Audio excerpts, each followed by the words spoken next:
اللي هو كيف ممكن نضمن مشاركة هادفة للشباب والشابات بظل كل التحديات الموجودة عندنا على الإنترنت.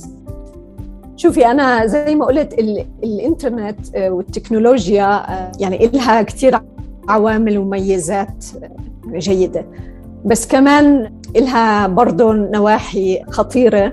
ومن هاي النواحي اللي شفناها إنها زادت فرص تعرض البنات والسيدات لأنواع العنف الجندري أو الجنساني، اللي هو العنف ضد الفتاة أو السيدة لكونها فتاة أو سيدة بسبب النظرة أو بسبب المعتقدات، خلينا نقول اللي بتشجع السلطة الرجولية، اللي بتشوف إنه الست مش مساوية للرجل، إنه بتشوف إنه الست لازم تنحصر شغلها ودورها في يعني أشياء معينة، إنه هي ما لها الحق إنها تحصل على جميع الحقوق اللي موجودة للرجل.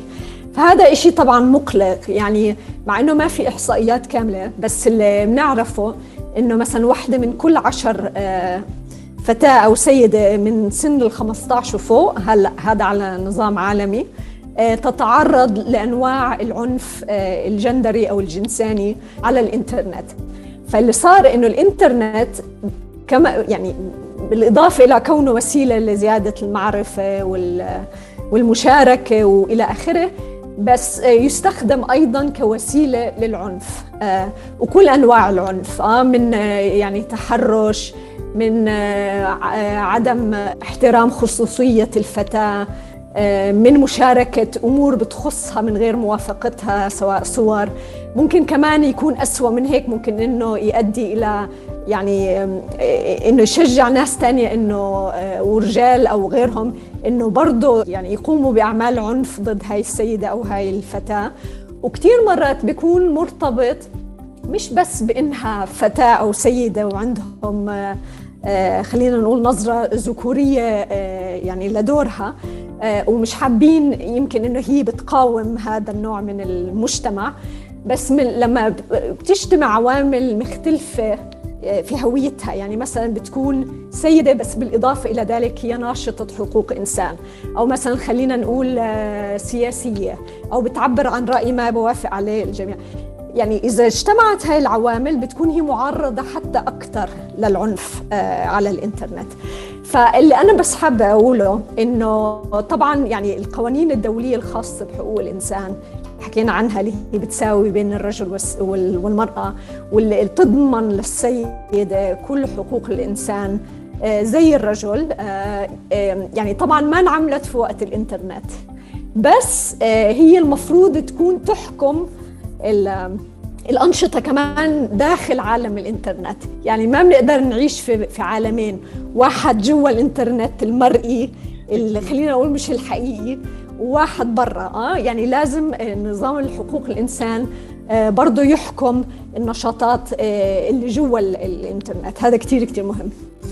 أكيد 100%. هلأ صراحة أنا كتير بأيدك باللي عم بيصير، هو فعلياً عم نحس جداً صعب بأنه أطراف معينة تتذكر أنه الأنثى أو الفتاة أو المرأة هي إنسان، وكونها أنه هي إنسان أو إنسانة أكيد بيترتب على هذا الشيء تفريعات مختلفة.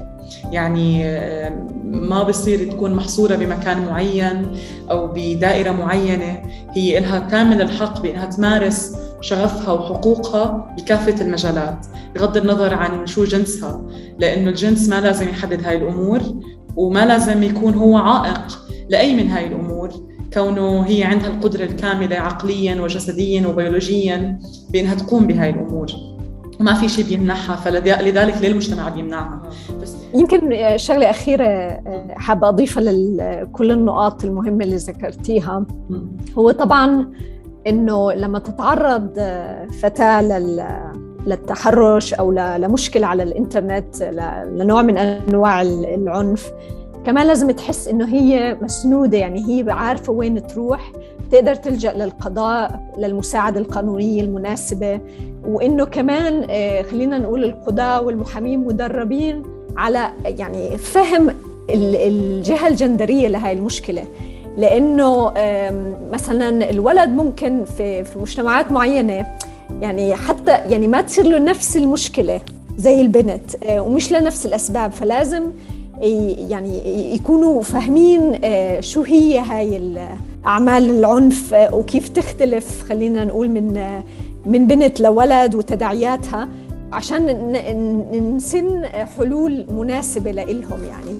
وبنفس الوقت لازم يعني يتوفر للضحايا خلينا نقول خدمات مناسبة كمان للتأهيل النفسي، التأهيل الجسدي، وليش لا كمان إنه إذا تعرضوا خلينا نقول لعنف جسيم كمان لازم يصير في طريقة إنه يتم تعويضهم عن المشكلة اللي شافوها، عن العنف اللي شافوه.